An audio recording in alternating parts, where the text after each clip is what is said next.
Welcome to this celebration, and it's here that we come together as a community of believers to give praise and honor to Almighty God, and it's good that we're here, and I thank you all for being here. As Father mentioned at the beginning of Mass, today is the last Sunday on the liturgical calendar, and as we prepare for the end of the liturgical year, and as we turn the page into the Advent celebration, as we prepare for the birth of Christ, I think it's good that we just take a few moments to reflect on our spiritual journey and take stock of the state of our soul. Today we celebrate the feast of Jesus Christ as King of the universe. And in the Old Testament, Jesus always thought of himself as the king of the chosen people. But the people clamored for an earthly king. So God relented, and he permitted it. Thus came Saul, and then David, and then Solomon, and then a line of kings followed after them. And one day, in the town of Bethlehem, a little baby was born. And that baby was laid in a manger. And 3 wise men came from the east bearing gifts.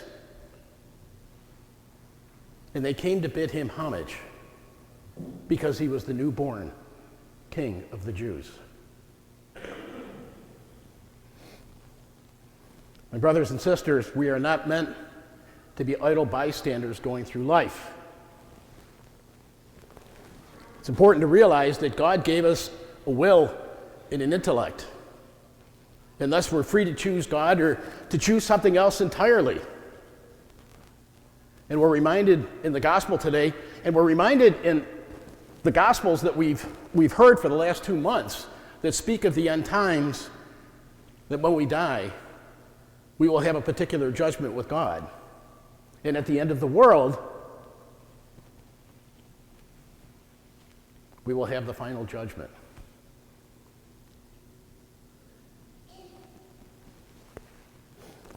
A few weeks ago, I got an email from a friend of mine, and he was very pleased to let me know that his grandfather was celebrating his 30th heavenly birthday.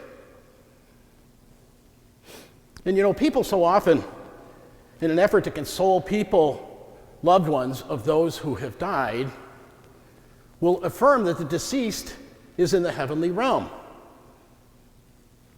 And as Catholic Christians, this is our hope,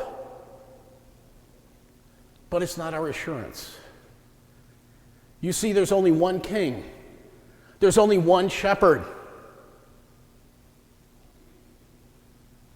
And there's only one judge. All of these gospels that we're talking about, including today, reflect on the fact that Jesus separates. He separated the 5 virgins who were wise from the 5 virgins who were fools. He separates the wheat from the chaff, and he separates the sheep from the goats.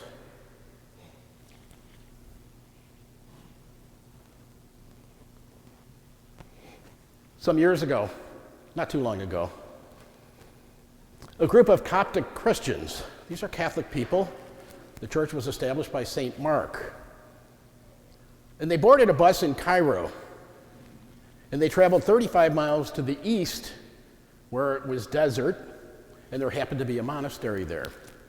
And they were leaving to go and to pray.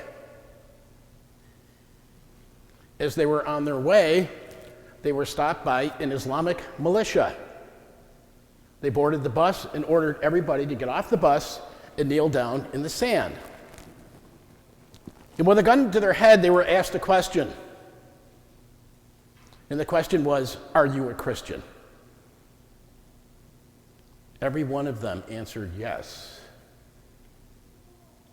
The boldness of their faith was setting themselves up for martyrdom. They thought they were going to die. But then another question was asked, another opportunity to save their skin. They said, will you convert to Islam? Every one of them said no. Yes is such a simple word. It's just one syllable. It's just 3 little letters. It would have saved all of their lives, but they didn't. They entered into martyrdom on that dark, dark day.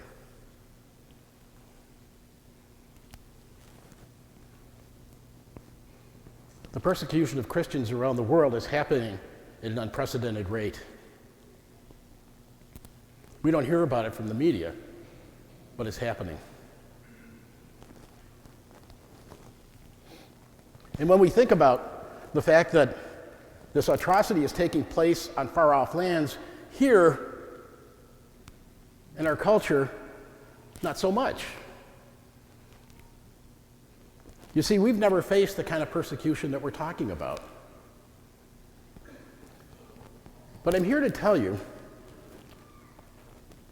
with absolute certainty that Satan is alive and he's active and he's attacking.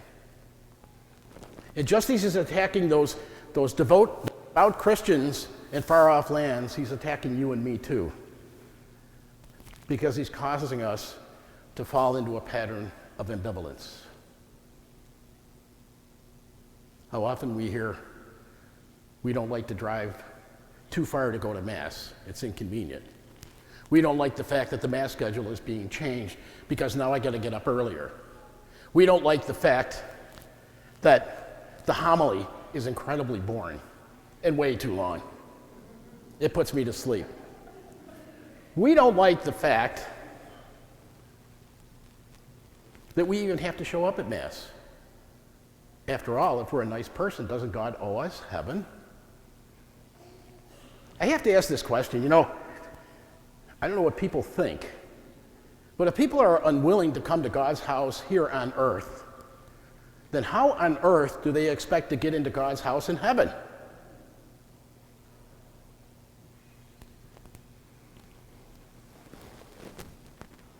One day, each and every one of us will stand before the throne of God. And God is going to ask us one question, one very simple question. What do you want? What do you want? And our answer will dictate where we end up. So if we answer, I want my life, I want my car, I want my house, I want my bank account, I want my tea times.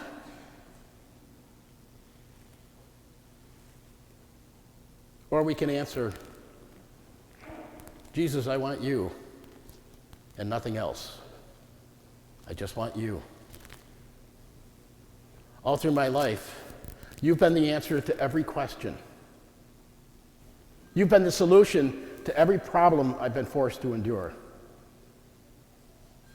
Lord, I'm leaving a world that is filled with ugliness and lies.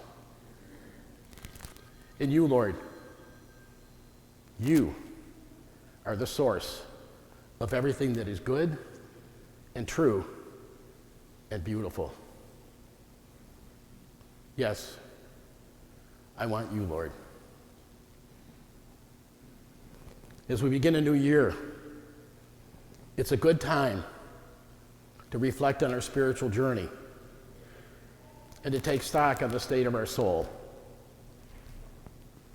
In realizing that the response from Jesus to our response will be one of two things.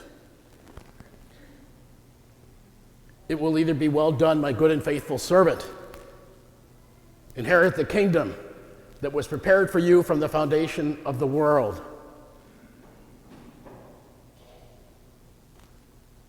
Or he will say, depart from me, for I never knew you.